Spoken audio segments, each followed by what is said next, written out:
Ladies and gentlemen, welcome back to another episode of TransJoycast. I am your host, Kieran, he, him pronouns. I'm Adam, he, him pronouns. I'm Ollie. I use all the pronouns. All of the pronouns, all of the time. So, folks, it is some people's favorite time of year, some people's least favorite time of year. It is back to school time, baby. And I don't know about anybody else, but I am experiencing a full range of human emotions. I'm going back to school for the first time in a very long time. And how hard could it be? Just kidding. I'm pretty nervous. But it'll be fun. I'm excited about it. And I suspect a lot of other folks are feeling the same way right about now. Or maybe you've got kids and they're about to go back to school and you're just thanking your lucky stars that you made it through another summer. You're over the moon. Exactly. I'm certain Counting my it down. Right. So TikTok, baby. So today we thought that we would get a little nostalgic given the season that is upon us and talk about what we were like as kids in school and like how we perceive that now and all sorts of fun things. So I figured, okay, so do you mind if I just kind of jump in, y'all? We're following you, bud. Okay. Suckers. How did each of you identify? You know, like there were the kids that were the skaters and at least in my generation, there were the skaters and there were the punks and there were the cheerleaders. What was your identity in grade school or college, whatever you want to talk about? I'm not sure I had an identity in grade school. I was just lucky that I had my shoes tied. Still true today. Very It important. is still true today. I don't know. How about you, Ollie?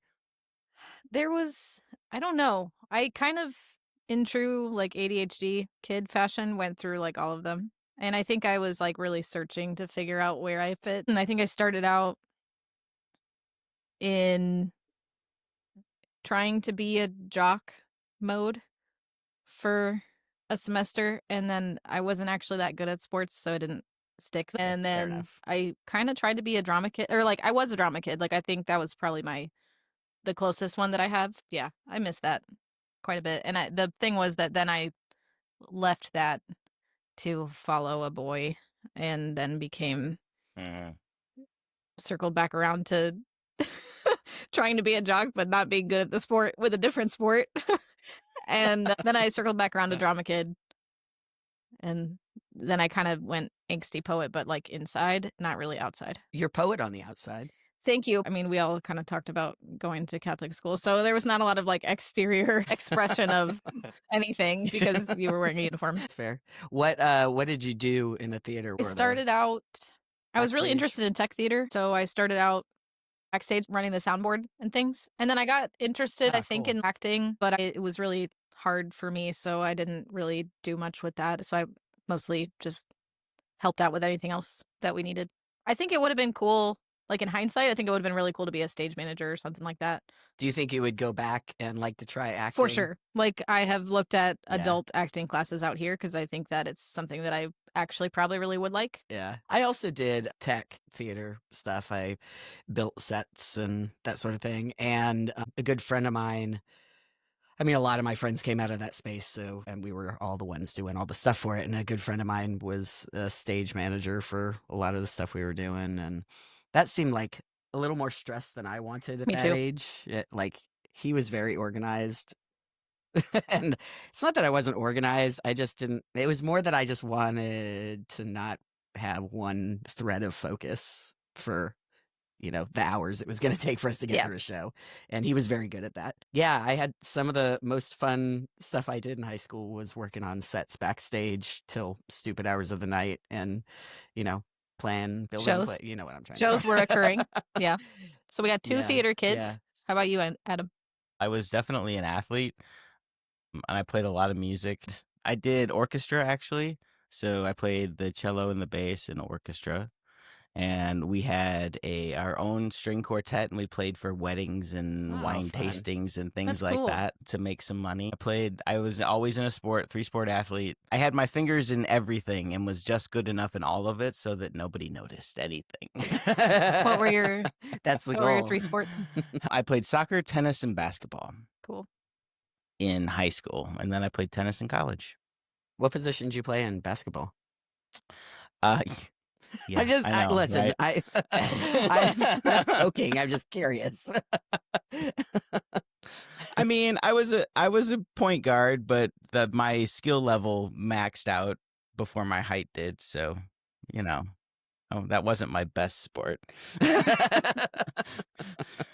Fair. I really truly wasn't trying to poke. I was just I curious. know. It was just one of those. It's funny. Yeah. It's I funny. stand next to you. I know how tall you aren't. I know. I am not a basketball player. I'm a good soccer player. In the right shape for a soccer player, not the right shape for a basketball Yeah, player. fair enough. I think what you said, Adam, really resonated. Well, for me, I think it was a lot of trying to keep busy so that I wasn't worried about myself. And also, it was fun. Like, I say that, I don't mean it to be super dark. It was fun. I enjoy doing that stuff. Yeah. Well, I mean, kind of what Ollie was saying, that you're still trying to find yourself, even in Yeah. trying all those different activities. Like, that's Right. what school is about, right? For That sure. you should be able to be like, I'm going to play the violin. Nope, the clarinet. Nope, like you're in middle school. Of course, you should be able to do those things. Yeah. Yeah. Yeah. When did you start playing the cello, Adam? I started playing the cello in 6th grade. I played the piano from kindergarten to all the way to high school, till I graduated high school. That was my grandmother was an opera singer, and she was Wow. a pianist, and she played by ear. She was amazing. Amazing. My sister can play by ear. I haven't seen you play piano, but I have seen you play bass. Like, you play that great. Yeah, I mean, I I love playing the piano. It's fun. Such a great language to teach a kid, because you get that bass and the treble, and you figure out how to use both your hands at the same time. You think about it's just a gift to children to learn music. sure. So I think it's Yeah. great. So I did take piano lessons when I was 6, and I had a teacher who thought she was teaching me how to read music, and I was playing by ear. She was not teaching me how That's what to happened read to my music. sister did Yeah. too. She never Yeah. actually learned. I think I confused her. She would get really frustrated with me. And we moved around a lot, and so certain things that I would pick up in one place, I couldn't pick up in another place. But I wish that was one thing that I had been able to stick with now, because I think the parts of your brain that engages is so unique. You know, I can play a bunch of wind instruments, and I can read music, and I can get my hands to do 2 different things if I need them to. It is a different ballgame to play piano and have to read bass clef and treble clef. And it's like speaking 2 different languages at the same time. And then also getting your hands to speak those languages. So your brain is speaking it, your hands are speaking it. I've never known a piano player that didn't display tremendous amount of intelligence and or creativity. I think in large part because of the engagement of all of those Yeah. pieces parts. It's very And cool. like Ollie said, that being ADHD and all that as children, and you like getting stuck in our heads and all that, to have that kind of an outlet that's both physical and mental is like the sweet spot for me to escape. Yeah. Right. And I recognize that now, going to the gym and things like that. It just like I feel you release different things when it's mental and physical all at the same time. Yeah. Yeah. I bet the 3 of you can relate to this. Ollie, I'd be interested in your perspective being in a Catholic school. What did you get out of being in those creative spaces in particular? What did I get out of being in the creative spaces in a Catholic school? I mean, just in general, like what drew you to it and what kept you there? Oh, good question. You know, it's funny. I remember being in 8th grade and looking at the course catalog for classes that got you a could course take. catalog? Yeah, Yeah, we private did school. too. I don't know. We just had a big school. And we're like, you sit in that chair. Okay. Yeah. I mean, I had gone to a school from the time that I was 8 where my entire grade had no more than 56 people in it. So to go to a high school where there was like 250 people in my class felt just huge. I had to pick from these like electives, and there weren't like a ton of them, but it felt like a lot of possibility. And I think that the tech theater thing just sounded really interesting to me. I think because of the blend between the creative and the sciencey bit, because that is something that feels very like intrinsic to me, the like blend of the left brain and the right brain. I think that kind of started it, where I was helping to put on this piece of art, but the way I was helping was with like a logistical, hands-on technical thing that I knew I was kind of good at. So that was kind of cool. Sure. I loved being on stage even when I was dogging a play in 6th grade. That was a whole experience in and of itself. But I really liked the energy and the performance piece of it. And so that was, I think, what kind of made me dip my toe into acting and everything else. I think it's really hard to act well if you don't have a really solid understanding of yourself. It's hard to take up space as somebody else when you don't understand Right. you. Yeah, it's hard to find that separation or even to draw from your own experiences because so much of that, I think, for me was like buried or different things. So it was really hard. And then it became, I think it takes a certain level of confidence to be that vulnerable, obviously, too. And I didn't have the confidence to be able from that. So it didn't work out. Being that visible, like I'll be honest, I was on a field all the, like I could do that, but I can't imagine Well, spotlight. and you were there with generally with other people. Other people, right? yeah. Well, unless you're playing tennis. But Right. Yeah, that's the generally part. What you said, Ollie, was really interesting around not being able to do it if you don't really know yourself. I suspect that there are other folks who are like, actually, that was a really good place for me to escape because I didn't have to be myself. I think today I'd be interested in giving it a shot. I think it'd be fun for the reason that you said. I don't have that insecurity that I definitely did growing up. I could not, as you said, Adam, be that vulnerable. I could not ever be that vulnerable because I wasn't that safe. I didn't feel safe at all. So being on the behind the scenes, wearing black and then sneaking onto the stage to put sets out there, that felt a lot safer for sure. Yeah. How about you, Adam? What drew you into and kept you in orchestra? I mean, music was always part of our lives, just because, like I said, my grandmother was an opera singer. She was Italian, so and she would make dinner, and then she would go and sit at the piano and play while the kids ate. It's just like how she did, and so we always had just music. So it was almost Everything like would feel so much less fancy moving forward. Like, where's my dinner She's music? playing Faust, Like, it's been downhill since I was 6. That is so cool. Yeah, I mean, and we would play with her. The music just seemed like something that we would always do. But there's part of that because I was adopted too. So part of me wanted so very much to be what I thought was wanted of me. And if the entire family is musicians, then I should know how to do that and I should excel in that. Luckily enough, I actually was able to do it. Yeah. It's not for everybody. It's not for everybody. Yeah. I've always loved music. My dad was a real big, I grew up in Indiana and we play a lot of basketball in Indiana. And that's where I got his attention, right? If I was playing sports and excelled at those, he would go to those games and that's why I got his time that way. So, yeah. I love that. Yeah, I think for me, I prioritized music. And so I did theater when I could. I did music all the time. So usually it meant that I was doing theater in the spring when we didn't have marching band. I didn't start playing an instrument until I was in 9th grade. So I missed all of the middle school stuff. I moved back to the United States from Panama in the middle of middle school. And so I missed the entry Pick your instrument years. day. Yeah, exactly. I missed pick your instrument day. Exactly.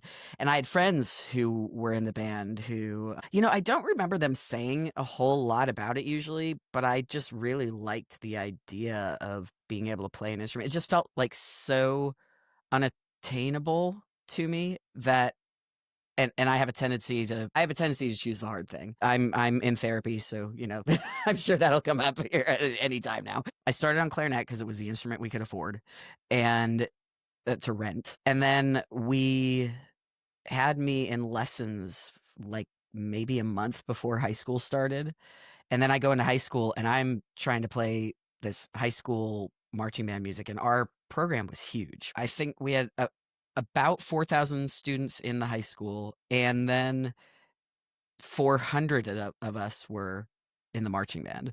And so it was a giant program, and a lot of kids had already had experience like playing things in front of people and by themselves and that sort of thing. And there were like competitions for what chair you were going to sit in.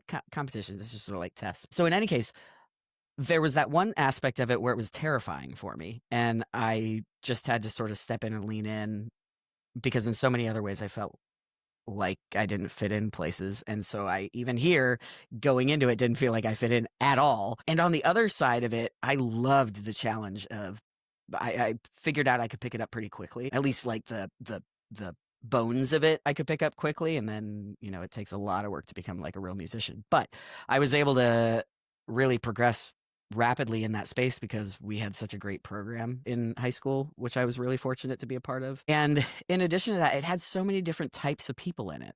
And so there was no way you weren't going to find somebody that you could hang out with. Everybody had somebody there that they could get along with. And that was really cool. I was, again, very fortunate that it wasn't the kind of place where people got made fun of, at least as far as I was ever aware. I was getting made fun of for other stuff, so I wasn't worried about whether somebody was annoyed about me being in band. And we all had a place there. So that was really kind of cool. That's what kept me coming back. And I really that's where I found a love for accomplishing something together as a team. I'd been on sports teams before.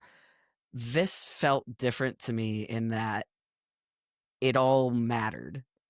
I don't know, that combination of challenge, joy, competition, fun, that's kind of what kept me coming back to that. Theater was such a creative outlet for me. I love that, and my friends that were there were amazing, and that was another space where there were such beautiful people there that were like, I don't care what anybody says. That was the one place I knew one person, and I won't shout them out here, but still friends with him to this day. He's off doing very, very cool things on Broadway. He was the one out person that I knew in school, and he set such an example of like what it is to just accept the people that are around you and to live as freely as he felt like he could in that space in my town, which was a hard thing. Anyway, You were in California at this time? I was in Southern California, and Yeah. Southern California, San Diego area, very military environment, a lot of religion around there, a lot of Christians, a lot of Mormons. We were not in a place where we had children that were out. Yeah, yet. Me neither. That was not. I mean, we had nobody in school like that. Was we got made fun of for being whatever. Like, we all get bullied and that kind of stuff. But Right. it was not not yet a safe place for that. No, we didn't have any sort of gay straight alliance or anything like that. As I said, I went to a school of 4,000 people, and I knew one gay person that I was aware of. When you were in school, what was like the cool thing? I mean, these things come and go so quickly, so maybe there were many of them, but what were the cool things going on that people were into and that you were into? I mean, I was a really lonely kid. I did not have friends. I mean, I did extracurricular activities, but they were very structured, and I did what I was supposed to do, and I went home. I was an isolated kid. So you didn't do stuff? Well, I definitely didn't do cool stuff. I didn't know the trends or that. I mean, I was the kid that wore my suspenders and brought my baseball glove to recess and just played catch with myself. We'd have been friends. We absolutely would have been friends. I know this for a fact because I was probably also that kid.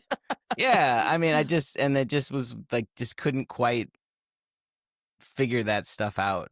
That's partly why you do end up in those group activities that are so structured, because somebody can't not give you a space if you are meant to be the first chair, whatever, right? What do I always tell our younger volunteers? I'm just always the same, and about every 10 years I circle back to cool.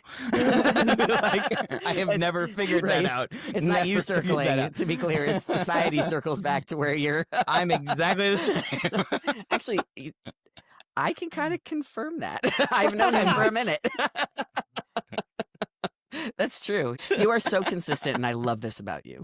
It's so good for the rest of us. For better or worse. Yeah. No, it's great. How about you? I don't know. I bet Ollie was into the cool stuff. Did you wait, I have a question. Pokemon? Oh, definitely. Yes, Pokemon. Less Pokemon in high school. Like, for me, I was really into Pokemon when I was in like middle school. I think I took a break kind of in high school. I'm trying to remember, honestly. So if you took a break, does that mean you went back to it after high school? Well, yeah. I mean, we're Pokemon gonna Go dig came into out this. after high school, like much later. So, there was a great recircling. I never stopped liking Pokemon. It was more so that like my primary interaction with Pokemon was around the like Game Boy games, which I played a lot of when I was younger. And then when I got to high school, there was like other stuff going on. So I just didn't spend as much time on it, I guess. I mean, I think that there was The kind of defining thing that I remember about high school is like a little bit the Facebook generation. Like I was only allowed to make a Facebook because my 9th grade lacrosse coach said that all of our like practice information was going to be coordinated through Facebook. So my mom then let me get a Facebook, and that was back when like you could just poke people for no reason on Facebook, and there were no ads, and it was just like It's like programmatic Yeah. harassment. it was a weird time. I was not in the like in crowd, but I feel like I had like a couple of friends that were like much more into pop culture than I was. Like The Office, I know, was like on TV when I was in high school. So like that was the thing that people always talked about that I had no idea what was going on. I don't know. I know for me, like I I spent like an embarrassing amount of time just like worrying about dating because I was in an all-girls school for a long time, and then I only had boys in my class from like 8th grade into high school. I have this like very romantic spirit, I think. I was a kid that always loved the idea of love. I wrote a bunch of stuff in middle school, and I was like, now's my time in high school to have my like romantic adventure or whatever. Oh, I do feel like Glee was really big when I was in high school, and when I started kind of realizing that some of the folks in my theater sort of group were in the queer space, because it was Catholic school, but like that was like the theater area, theater hallway was like the safest. I hesitate to really call it safe because there was a lot of things about it that weren't, but like it wasn't that, we were very lucky in the sense that we weren't probably worried about a lot of the things that you were worried about, Adam. There was like some like exploration, or people watched and talked about Glee, and then we talked about, I don't know, Tumblr. Tumblr started being a thing, I think. I don't know. These are all just like websites and social media. I don't know. I don't really know what was going on. That's a big difference between like Cal and I. We didn't have that stuff until after college. So, or I didn't have that stuff till after college. Yeah. But or after my first attempt at college. You're right. yeah, that's fair. Woo-hoo. College was a big window for me too. yeah. So we got there. You get through it. Just you keep do going. get through it. You do keep get through trying. It. Yeah. Were y'all in any like clubs in school? My DARE program. So did y'all have DARE? Drugs, something, something, something?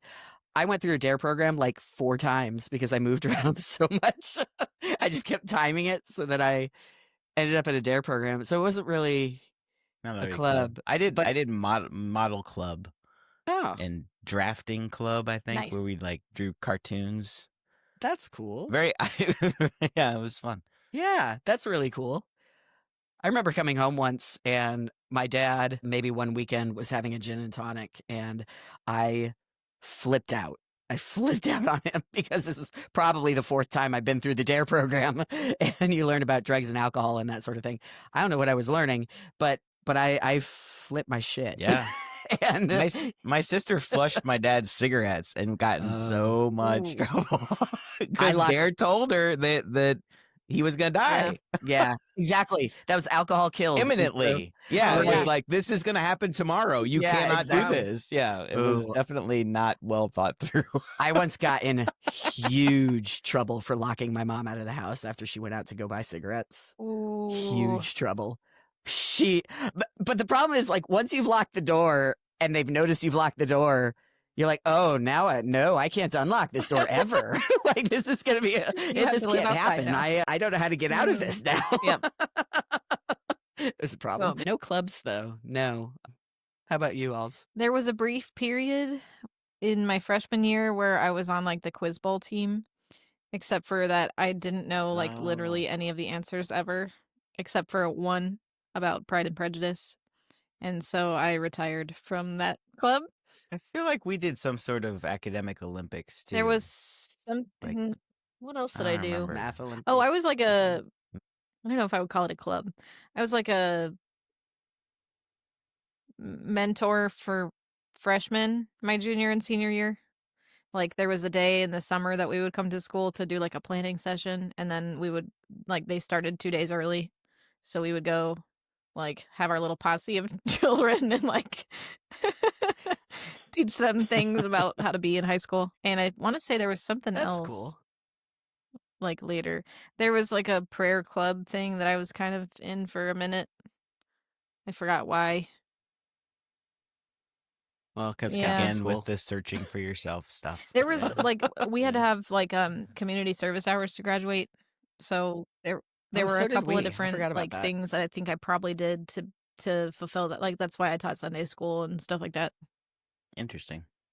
Actually, I was in a club. I was in Future Scientists and Engineers of America, FSEA, and we did some really cool things in that. Actually, it was a lot of fun. We made like little motors out of magnets and copper, and I zapped myself with that. That was cool. That was a good learning experience. Yeah, we had like a contest of like who could make the fastest motor, and I'm pretty sure my team won, if I remember correctly. There were only a handful of teams, to be fair. So I did do that. I also was in jazz band, which was not a full course. It was like you got some credits for it, but it wasn't a full class worth of credits. I think I got like 1 credit or 2 credits for it. So if you were like to think back at like who would like your favorite grade, favorite teacher, and why? Probably the most impactful teachers I had were my music teachers. And in large part, it's because I had them for all 4 years that I was there. Yeah. So they were with me while I was growing up. They were in different ways pushing me and validating my progress and my experience. And sometimes being like, hey, you gotta work on that. That's, it wasn't, they never just handed you things. So I really had to work hard in that space. So that was a really impactful place. And I am in touch with one of those teachers still today, Mr. Horimoto. Shout out if you ever hear us.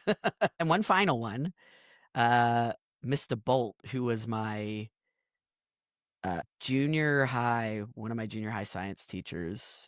She was queer and she wasn't out at that time, came out later, but I just remember her being somebody that I wasn't sure why, but I really looked up to. And it was just like, oh, I really feel like I can relate to that person. And so as a consequence, like I liked science more because I felt like I had a teacher that I could kind of relate to, and I didn't have a lot of that. So yeah, those are probably some of my most influential teachers, at least in the grade school arena. I've got others in college for sure. What about you, Adam? I mean, I probably like 4th grade for me. Like I think that was a sweet spot to where I didn't yet understand how much I didn't fit in. A beautiful time. Yeah, it was. It really was. No, and I really like that teacher. I feel like he challenged and saw me in a certain way that other teachers never really did. Mm. Um, but yeah, I think I like when I think back, I like grade school. What does that say? I don't know. Listen, I won't like middle school. I don't have a lot of good things. Mr. Bolt was like the good thing about middle school. Middle school, I had friends. I was harassed. I was bullied. That was a terrible place. Middle school. If you're a middle schooler, it doesn't have to be like this for everybody. It was for me. It was just, and it was a different time. To be fair, it was terrible. It was terrible, and the stuff that kids got away with at the time they would never get away with today, or well, they should never get away with. A lot more violent. And so much more was permitted Yeah, at the time, you know? just good fun. Right. Yeah. Kids being kids. Kids being kids. No, I'm afraid for my life. Oh, can I tell you all an embarrassing story about middle school? It's real bad. I still am embarrassed about it. So, did you have to do it was like the presidential fitness Yep. thing? I don't know about you all, but we only had one pull-up bar. And so our entire class watched as everybody tried to do pull-ups. At the time, I could do some pull-ups because I was like 30 pounds and prepubescent. To be clear, can't do any now. So anyhow, it was my turn. The entire PE class sitting on the floor. Everybody's bored, waiting for everybody to get done. I'm hanging there and I'm trying to pull myself up. And when I say I let out the biggest fart in this big gym, clearly echoed, I was horrified, and all I could do was hang there. And people were like aghast. And when I say there were people that were like kind of snickering, there were people that looked horrified. It was so awful. And already, like, I hated changing my clothes in front of people. I wore my gym clothes for too long. They smelled bad. Like, I smelled terrible, I'm sure. And there I am farting in front of the whole class. It was just, I was already feeling such an outcast in that space to begin with, even though I was athletic. It didn't matter. Oh, and then to have done that during the presidential whatever fitness test in front of the entire gym class was something else. All right, what other embarrassing things did you That's experience? rough, buddy. That was tough. I still feel it. I'm still sweating. Yeah, did we already go over the part where I like left secret admirer letters on some girl's gym bag for No. a year and then actually had to go back to that school when I thought I was leaving? Yeah, that was Wow, tell that uh, story. yeah. Oh, he kind of did. I guess I mean, yeah, it was 6th grade like I feel like you're right. That's like right the age where you're like something's not computing about me that seems to be computing with other people. So I had I it's maybe I feel strongly about language now as a human being because I understand how important it is to like have the language to name the things because just not knowing what is going on with yourself is rough. Yeah. It's very well put. Yeah. So there's that. That was embarrassing. They were supposed to be just like you were describing to the teachers or whoever else in school that you were like, hey, you were a really impactful person. I'm leaving the school and I just want to say thanks. It's a very straightforward concept. An 11-year-old me had a whole bunch of other plans and a lot of feelings that I didn't know what to do with. I had a secret admirer phase kind of that did not go very well for anyone involved. And so I wasn't straight out like bullied or anything. It was in an all girls school and there was like 40 of us in my grade. But it did start to get weird where people were talking about me after school and stuff. So that happened in 6th grade. Then awkwardly enough, there wasn't a spot for me to leave the school at the new school. So then I had to go back to the same school after I had already made a complete fool of myself for a whole entire other academic year. So that was kind of a rough year. And so then when I went to 8th grade, I had made some friends and I don't think I understood it this like I wanted so badly to like be, to have friends and we made each other laugh all the time, all this stuff. And it wasn't until a couple of years later where I kind of realized that I was like not a nice person really in 8th grade. Like I wasn't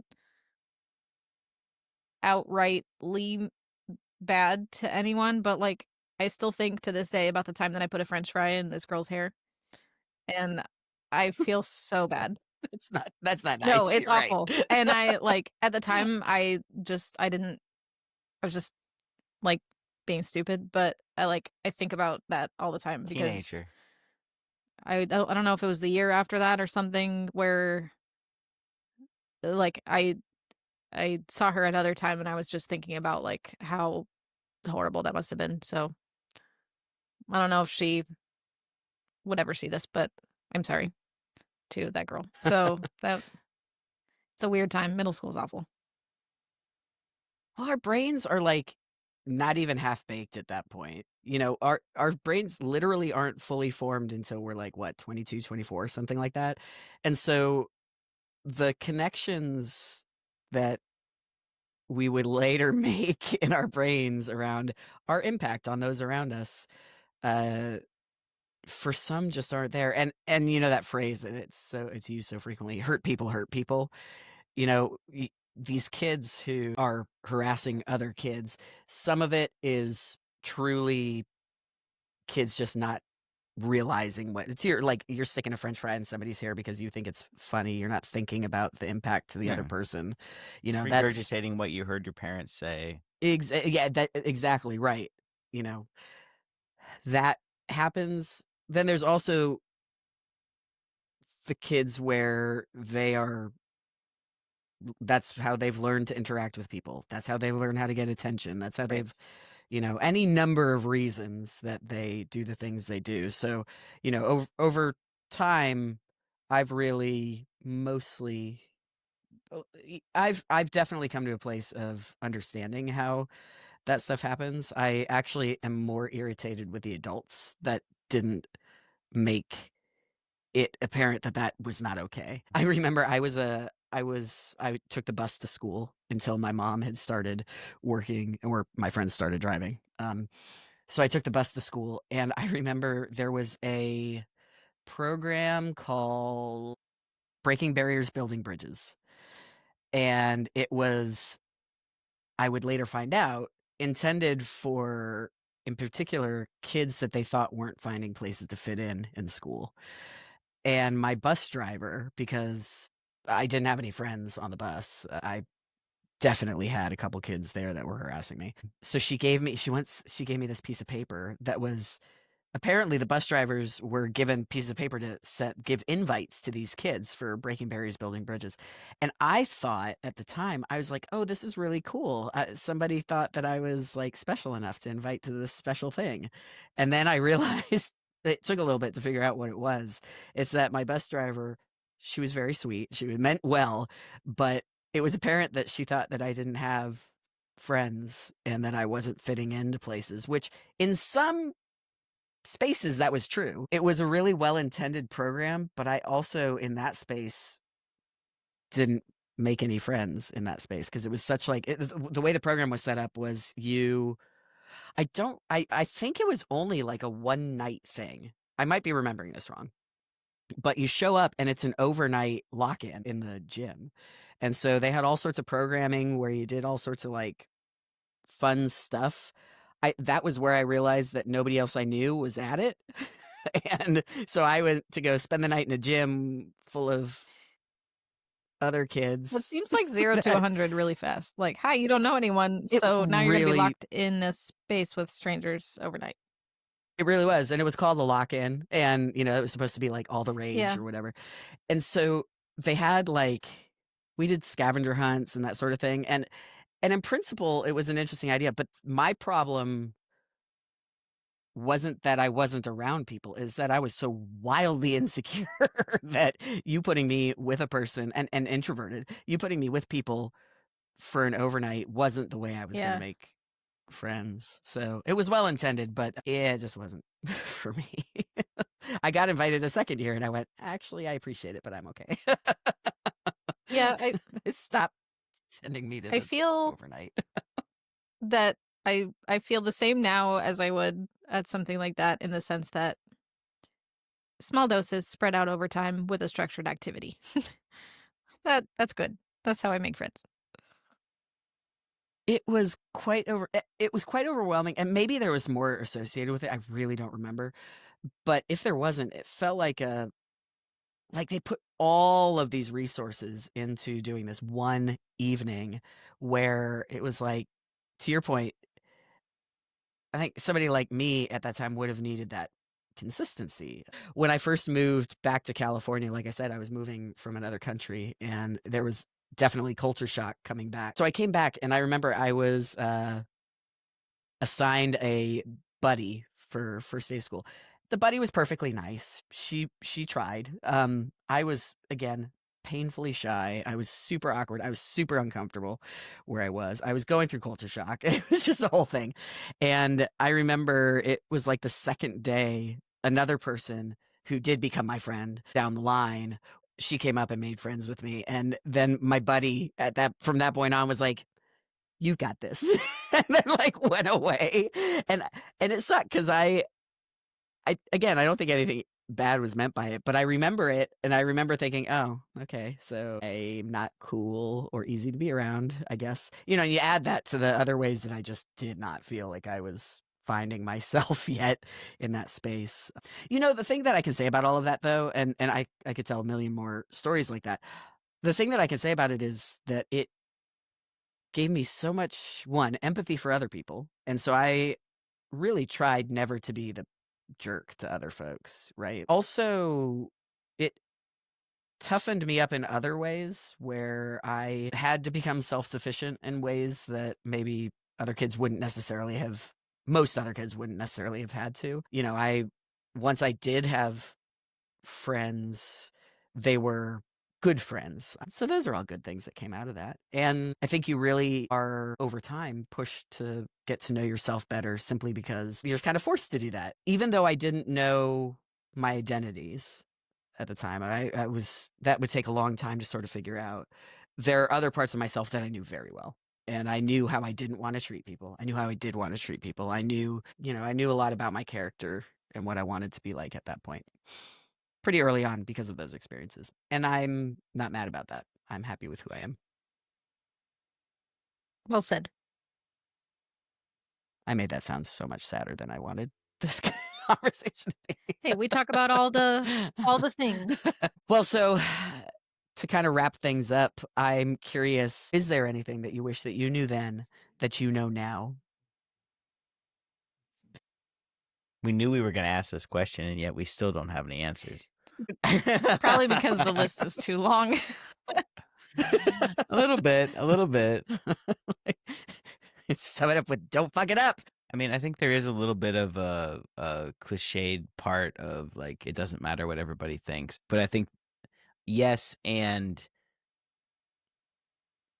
all of those things still hold weight.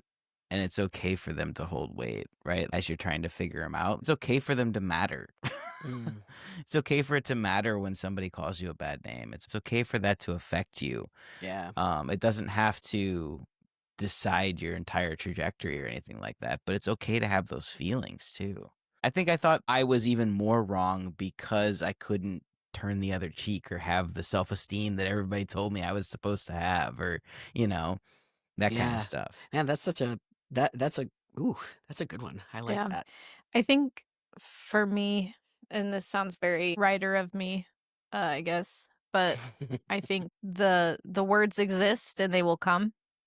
Yeah, that's a good one. There's this quote from Dante and Aristotle, Discover the Secrets of the Universe, that I really like.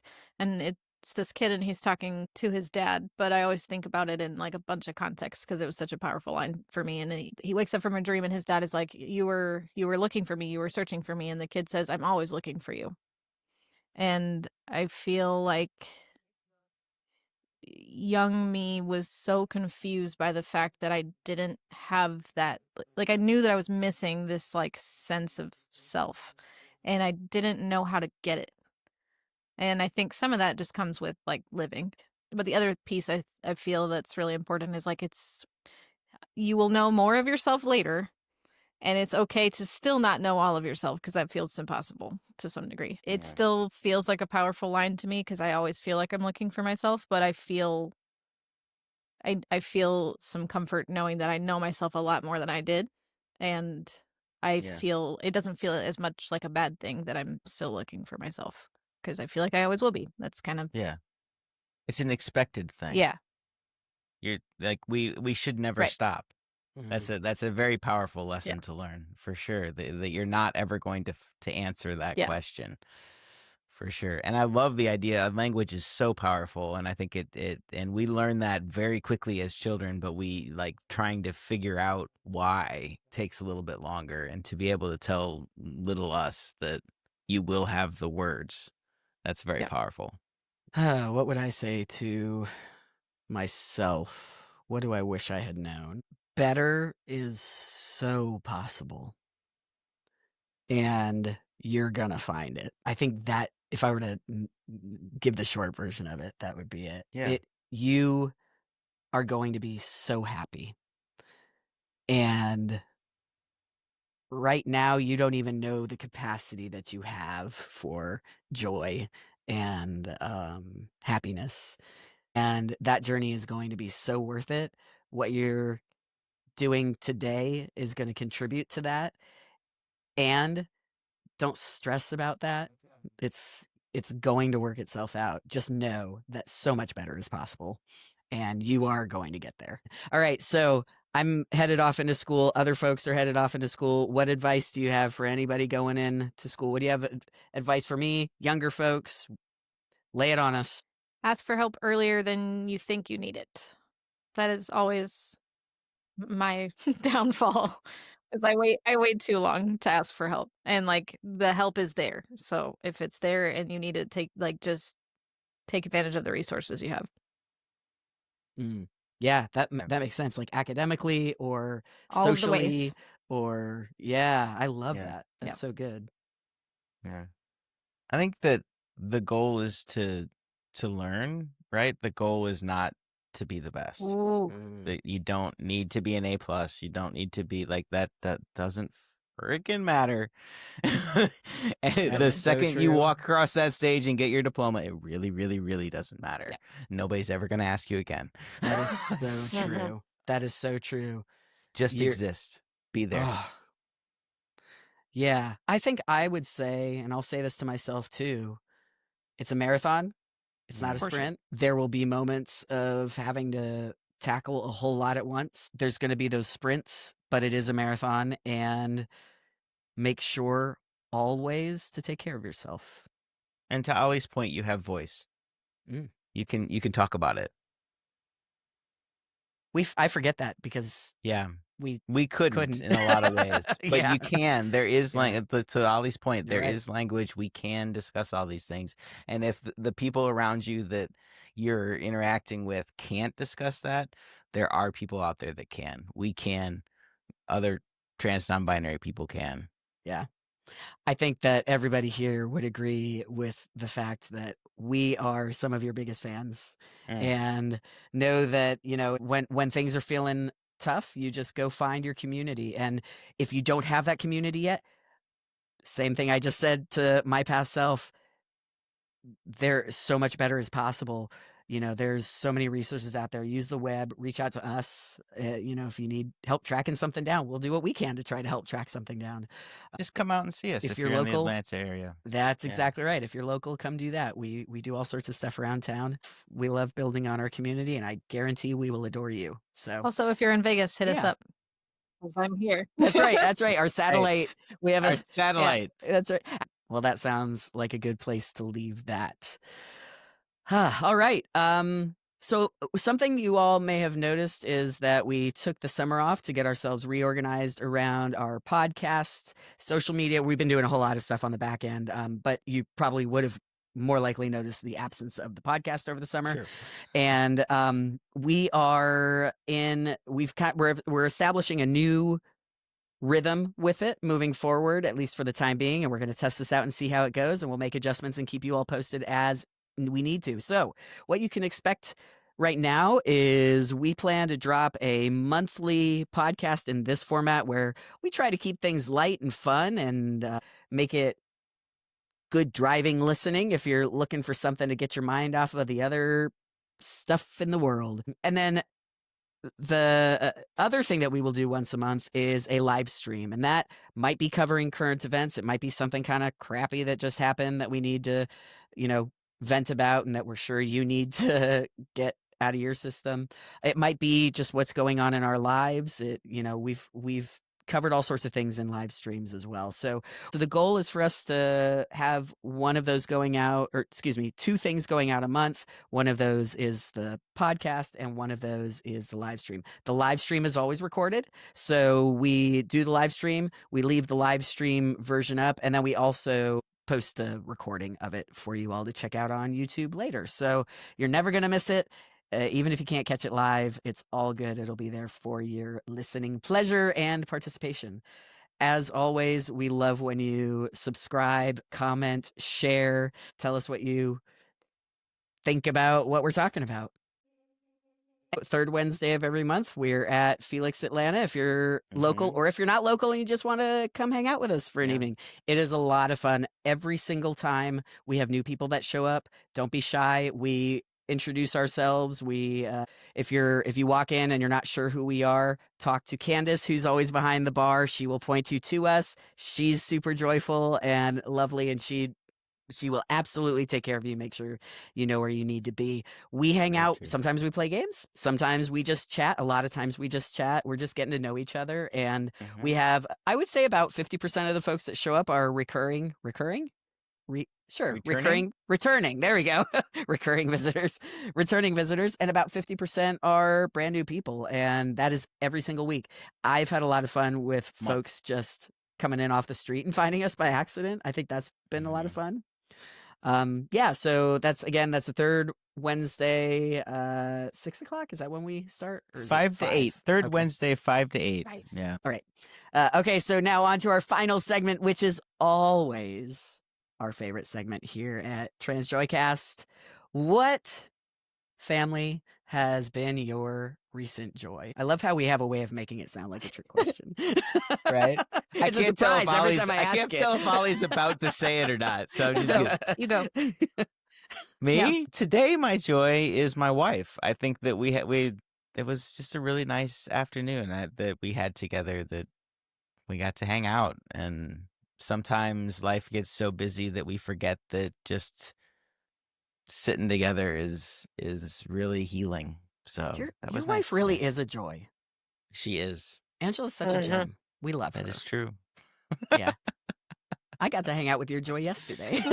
You did. Yeah. We did a cool event with the church on Ponce and Highlands, which is a church essentially right in the middle of Atlanta. That was probably a good chunk of my joy this week. That wasn't the one I was going to pick, but actually it was very, very joyful. We had music and everything. It was great. Good playlist.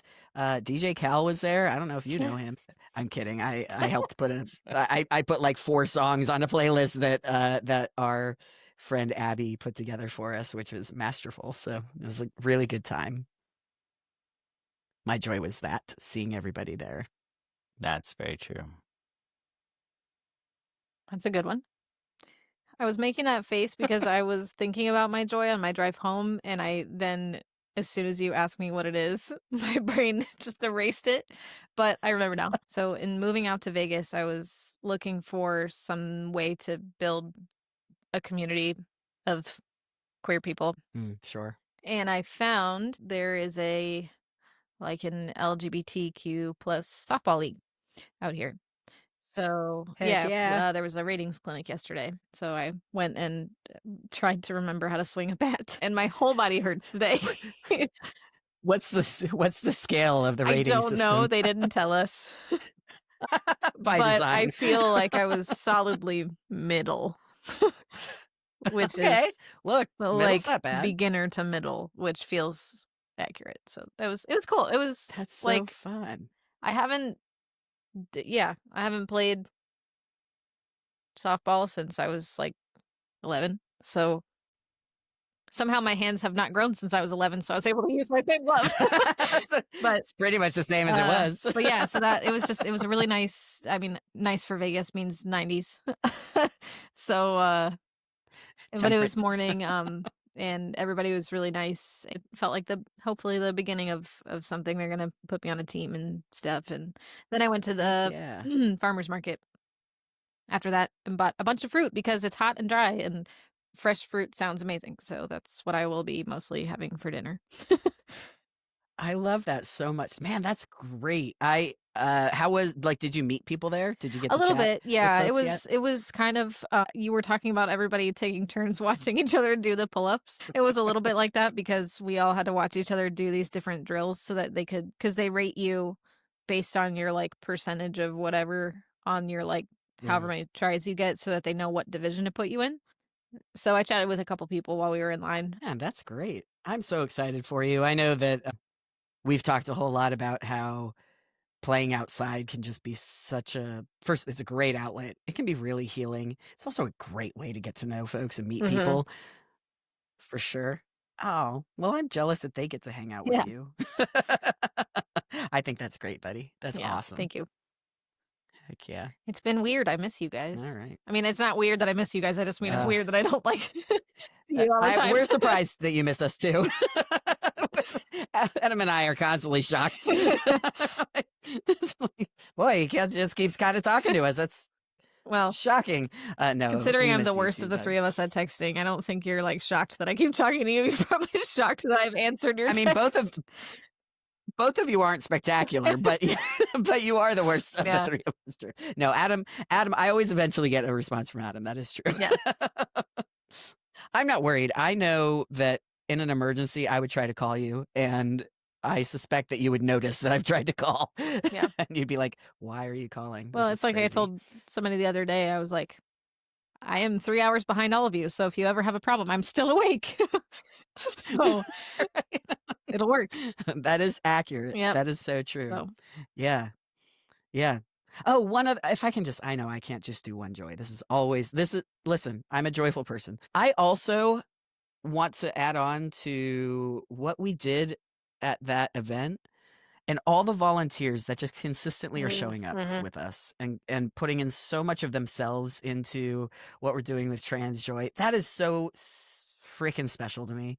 It is incredible to see folks love what we're doing so much that they want to be a part of what we're doing and love it as much as we do and taking care of it the way that we do. It makes my heart so happy. Yeah, it's been a great conversation. I've really enjoyed it. If you would be so kind, dear listeners, to like, follow, share anything about our podcast episodes as you see them pop up in your feed, that would be fantastic. Subscribe so you can catch every episode. We're having a good time over here, and we would love for you to take part and be part of the community with us. And that'll do it for us tonight. We will be chatting with y'all later. have a good week. Love ya.